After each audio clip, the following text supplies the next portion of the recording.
இந்த பகுதி. இந்த சுற்றி மலைப்பகுதி இருக்குது. சுற்றி மலைப்பகுதி பார்த்தீங்கன்னா அப்படி சுற்றி மலைப்பகுதி அப்படி பார்த்தீங்கன்னா சுற்றியுமே மலைப்பகுதி இருக்குது. சுற்றி மலைப்பகுதி இருக்குது.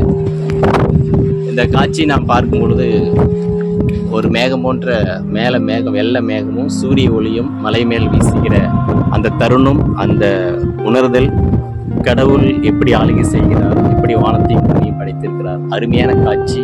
மேகம் மேலே, கீழே மலைகள், கீழே கிராமங்கள், வீடு, குடியிருப்புகள் இதெல்லாம் பார்க்கும் பொழுது தேவன், காற்று வீசி கொண்டிருக்கிறது, தேவன் எப்படி ஆளுகை செய்கிறார், தேவன் எப்படி இருக்கிறார், தேவன் எப்படி இந்த படைப்புகளை பார்க்கிறார், அதை பார்க்கும் பொழுது தேவ பிரசன்னம், தேவனுடைய படைப்பு உணர முடியுது, தேவ படைப்பை உணர முடியுது.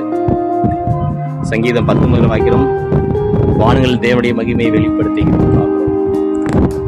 ஸோ தேவை படைப்பு உணரும் பொழுது அவர் மேலே விசுவாசம் அதிகமாகுது.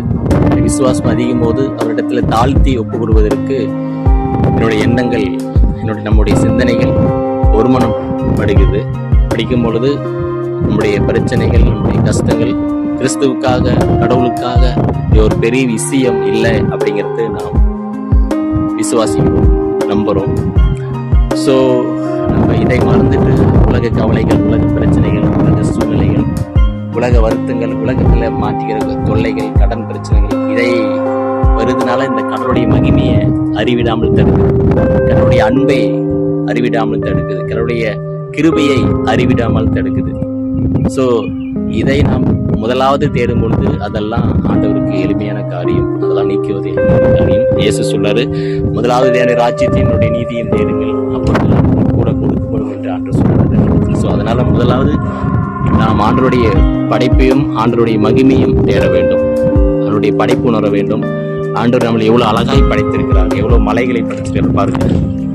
எவ்வளவு சுற்றிலும் மலை, மேலே மேகங்கள், சுற்றிலும் மலை இருக்குது. இது வீடியோவில் தெரியல, பட் நேரடியாக அது உணர முடியாது.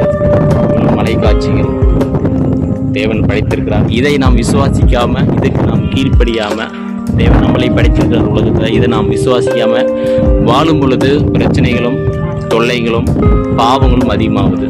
ஸோ ஆண்டவர் இயேசு சொல்றாரு, பாவத்தின் சம்பளம் மரணம் சொல்றாரு. தேவனுடைய கிருபை வருமோ நம்ம கர்த்தராகிய இயேசு கிறிஸ்துவின் நித்திய ஜீவன் என்று ஆண்டவர் சொல்றாரு.